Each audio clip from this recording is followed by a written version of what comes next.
gostaria de convidá-los a que abrissem a Bíblia, Colossenses capítulo 3, verso de número 8.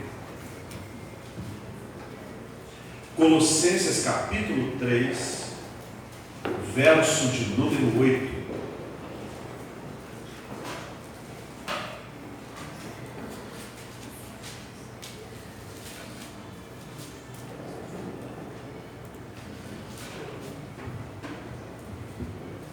Diz assim o texto da palavra do Senhor: agora, porém, despojai-vos igualmente de tudo isto: ira, indignação, maldade, maledicência, linguagem obscena de vosso falar. E vou também fazer a leitura na tradução revista e corrigida, que diz assim: mas agora despojai-vos também de tudo, da ira, da cólera, da malícia, da maledicência, das palavras torpes da vossa boca. Nós estamos no último dia do ano, aliás, nas últimas horas do mesmo. Aconteceu um milagre tecnológico no carro enquanto vínhamos para cá. Falamos com gente do futuro, porque os filhos da irmã Arlete estão na Alemanha. E a Alemanha já celebrou o Ano Novo há algumas horas. Então, vindo para cá, ligamos no zap, no vídeo, e vimos aquelas pessoas que já estão no ano de 2018. E nós estamos ainda no ano de 2017. Então foi passado falando com o futuro. Mas isso são apenas fusos horários. Mas todo fim de ano é tempo de limpeza. E eu me lembro bem quando eu era pequeno, quando a minha mãe me levava para o centro de São Paulo, para a rua 7 de Abril, Conselheiro Crispiniano, principalmente na véspera de Ano Novo. E lá dos escritórios, as pessoas que trabalhavam ali picavam papéis, que eram aqueles papéis que já venceram, papéis de 5 anos que não precisavam mais armazenar. E eles então, lá das janelas dos prédios, não sei se os irmãos mais experientes se lembram disso, eles jogavam aqueles papéis picados, e nós íamos por todos aqueles prédios, uma chuva de papel picado. Era uma coisa interessante, eles jogavam e faziam, limpando os armários, e aquilo me deixava extasiado. Eu pequeno, eu falava, olha, está chovendo papel. Mas na verdade é que o Ano Novo muitas vezes exige limpeza. Limpeza dos armários, limpeza das escrivaninhas, limpeza das áreas de trabalho, limpeza que as donas de casa fazem com seus guarda-roupas, onde tiram roupas que já não servem mais, roupas que vão doar, que vão presentear, coisas que estão apenas a ocupar espaços, porque coisas novas do Natal foram presenteadas, roupinhas de criança que ficam pequenas. Como é gostoso começar, por exemplo, a escrever em cadernos novos quando somos estudantes. Não sei se os irmãos tiveram essa experiência, mas eu me lembro bem quando mamãe ia até a papelaria, primeiro, segundo, terceiro e quarto anos do primário. No meu tempo existia primário, hoje em dia são outras nomenclaturas. Mas então já comprava os cadernos todos, eram 4, 5, 6 cadernos. E a mamãe comprava aqueles plásticos que eram quadriculados azuis, ou então aqueles plásticos azuis mais transparentes. E então era dia de colocar tudo na mesa, e ela encadernava um por um, deixando tudo em ordem. Comprava uma dúzia de lápis, comprava lápis de cor, comprava apontador, borracha, tudo novo. E como dava prazer escrever no caderno novinho. A primeira folha a gente escrevia direitinho, quando a segunda e terceira já era garrancho normal de todos os dias, mas a primeira folha de cada caderno era coisa especial. Eu acho que ainda tenho guardado um caderno meu daqueles tempos. Os do Daniel não, porque o Daniel já fazia o garrancho desde a primeira folha. Mas o Daniel, meu irmão, não foi o senhor não, meu irmão Daniel, meu irmão chama Daniel também, então o Daniel já caprichava já desde a primeira folha. Mas hoje nós também falamos nesta mensagem sobre jogar coisas fora, despojar-nos de coisas que não precisam mais estar conosco.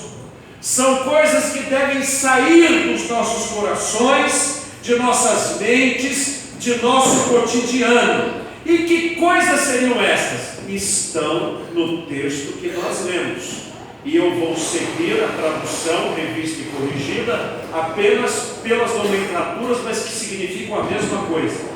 A primeira coisa que nós devemos deixar e jogar fora da nossa vida é a ira. A ira é aquela nossa raiva contida, aquele mal-estar, aquele nosso aborrecimento diário, pequenos aborrecimentos que estragam tudo e destroem o decorrer do nosso trabalho, nos aborrecem, nos fazem ficar com problemas com família, tiram a paz do nosso coração, e nós devemos jogar a ira fora, porque a ira, ela, além de ocupar espaço no nosso coração e na nossa mente, ela não vem de Deus. Minha é a vingança, diz o Senhor. Irai-vos e não pequeis. Ora, como que eu posso irar e não pecar? Não se ponha o sol sobre a vossa ira. Irar-se momentaneamente é absolutamente humano. Mas armazenar esta ira no coração é absolutamente pecaminoso. Por isso, nós devemos jogar a ira fora e trocá-la pela gratidão. Como diz 1 Tessalonicenses, capítulo 5, verso 18: em tudo dai graças, porque esta é a vontade de Deus em Cristo Jesus para convosco. Não é fácil, não é uma atitude fácil sermos gratos ao Senhor por tudo que nos acontece, mas com a graça dele seremos capazes de tirar o veneno da raiva e encher o nosso coração de ternura. A segunda coisa que devemos jogar fora, que fique em 2018 e que não, ou melhor, que fique em 2017 e não siga para 2018, é a cólera. Esta cólera não é a doença, esta cólera é a gota d'água, é a explosão da ira, aquela situação que faz a panela explodir, que nos coloca em confronto com uma pessoa, com um colega, com um chefe e, quiçá, com o próprio cônjuge ou com os próprios pais. Então, raras vezes, com ovelhas, com pastores, com diáconos, com irmãos em Cristo. Às vezes, uma briga de trânsito é o suficiente para fazer a nossa vida ser ceifada. Pessoas hoje, certamente, desta hora em diante, no trânsito, algumas não chegarão em casa, porque através da cólera explodirão, agredirão e também serão agredidas. Uma discussão no ônibus, uma palavra torcida que destrói uma amizade de longa data. Nós devemos deixar a cólera para fora e, em lugar dela, nós podemos aplicar a prudência, como diz Provérbios, capítulo 26, verso 17: o que passando se põe em questão alheia é como aquele que pega um cão pelas orelhas. Aquele que se envolve naquilo que não é seu, numa situação alheia, e toma para si algo que não lhe pertencia, faz com que o descontrole tome conta da sua vida. E não raras vezes, meus irmãos, nós trocamos a paz do Senhor no nosso lar pela guerra e pela batalha da sociedade do lado de fora. As batalhas políticas, as batalhas do esporte, as batalhas econômicas, as batalhas sociais. E ao invés de fazer da nossa casa um recôndito de paz, nós nos tornamos uma caixa acústica que reverbera toda a guerra do lado de fora. Lembremos-nos, meus irmãos, de José do Egito, quando ele, agredido pela esposa de Potifar, que queria adulterar com ele, veio contra ele com toda a sua sedução, ele percebeu que a situação era insuportável e fugiu. Nós também fujamos daquela situação que fará com que a cólera exploda. Já dizia o meu saudoso padrinho Luiz de Carvalho: a noite é boa conselheira. Entre um dia e outro existe uma noite onde nós podemos consultar no travesseiro a prudência, a vontade do Senhor e não tomar decisões que não são as melhores. Outra coisa que deve ficar do lado de fora é a malícia. Como o nosso mundo é malicioso. Nós vivemos o império das coisas plásticas e das coisas que se enviam às toneladas. Mensagens de Ano Novo, creio que os irmãos, mensagens particulares de pessoas foram poucas. Os irmãos devem ter recebido toneladas de vídeos prontos, toneladas de mensagens faladas prontas, toneladas de textos escritos por terceiros prontos. E as pessoas pensam que estão saudando, quando na verdade estão terceirizando o seu próprio relacionamento. Eu já tenho dito que eu prefiro 1000 vezes uma linha escrita com o seu coração, mesmo que com pouquíssimas palavras, do que uma tonelada de mensagens que não vieram do seu coração. Eu quero ouvir você. E há nesses vídeos de zap e essas coisas todas, vídeos de criancinhas pequenas dançando as danças mais ridículas, imorais, indecentes, sem ter a menor noção do que estão fazendo, porque o nosso mundo vive a malícia. Tudo é levado com intenção jocosa e maliciosa. Fala-se com segundas intenções, contam-se anedotas de duplo sentido, fazem humor sarcástico, sensual, malicioso e falando a respeito da vida alheia. Meus irmãos, tudo isso é danoso para a vida de um cristão. Isto não é vida para nós. O pastor Norberto mandou-me a foto de uma Coca-Cola, onde estava lá a gravura de um travesti que é famoso nos dias de hoje, entuchando os consumidores, dizendo algo mais ou menos assim: vocês vão ter que me suportar. Enganam-se. Eu não preciso beber Coca-Cola. Eu não tenho que consumir o que o diabo manda que eu beba.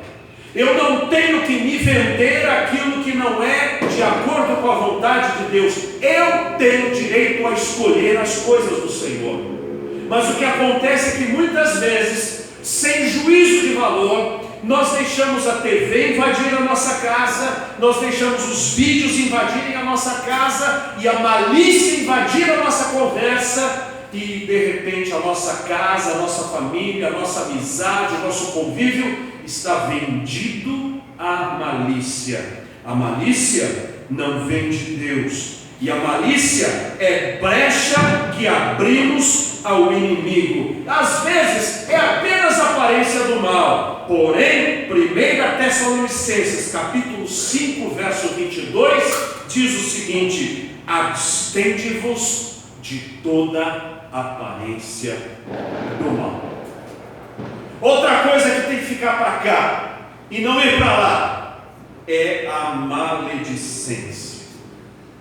Isso é uma desgraça em nossa vida e deve ser picado em pedacinhos irrecuperáveis, pois não servem para nada de bom. O que é maledicência? É falar mal. Falar mal, comentar coisas ruins a respeito de tudo e de todos, abastecer a mente e o coração de conversas que não apenas não edificam, mas que geram e extraem toda a maldade sobre os defeitos dos outros, sobre os pecados das celebridades, sobre os problemas do pastor, dos membros, dos oficiais da igreja, do chefe da empresa, as mazelas dos cônjuges. Está na hora de colocarmos uma privacidade naquilo que é dos outros e naquilo que é nosso. Está na hora de nós usarmos a nossa boca apenas para as coisas que edificam e não para as coisas que demolem. É o que diz Efésios capítulo 4, verso 29. Não saia da vossa boca nenhuma palavra torpe, mas só a que for boa para promover a edificação, para que dê graça aos que a ouvem. E especificamente palavra torpe, que seriam elas? As palavras torpes são os palavrões, são os termos sarcásticos, são as coisas que derrubam, as coisas que denigrem, as coisas que ferem, que destroem. Esses dias um jornalista da TV Globo, no interregno, numa entrevista, reclamou de um taxista ou de alguém que estava num carro lá fora buzinando, e ele fez comentários racistas que não estavam no programa, mas foram filmados, e alguém, um ano depois, para provavelmente alguma vingança pessoal contra o jornalista, soltou nas redes, e ele foi demitido da emissora depois de décadas de trabalho por causa de uma palavra torpe dita impensadamente.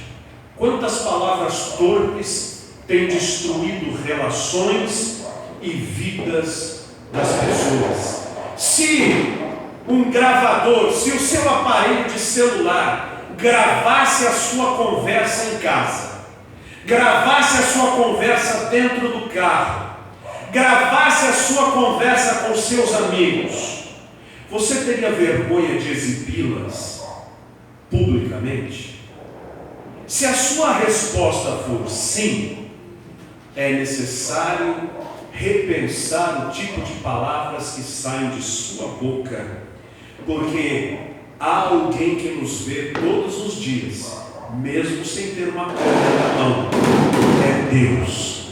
E há um outro também que nos vê, é o diabo, e ele sabe muito bem como armar arapucas, onde nós certamente caímos todas as vezes em que ele nos prepara esse tipo de armadilha. Diz o texto de Tito capítulo 2, verso 8: use de linguagem sã e irrepreensível, para que o adversário se envergonhe, não tenha nenhum mal que dizer de nós. Então, meus irmãos, que tal nós limparmos o nosso armário do ano, tirando todas estas coisas que não prestam?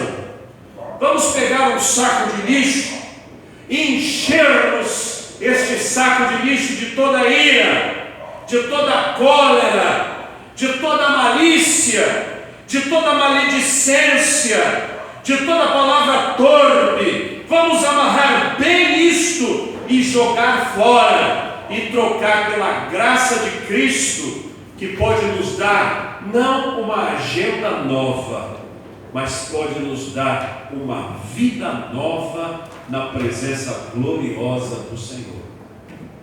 Que Deus assim nos abençoe. Amém. Amém. Fiquemos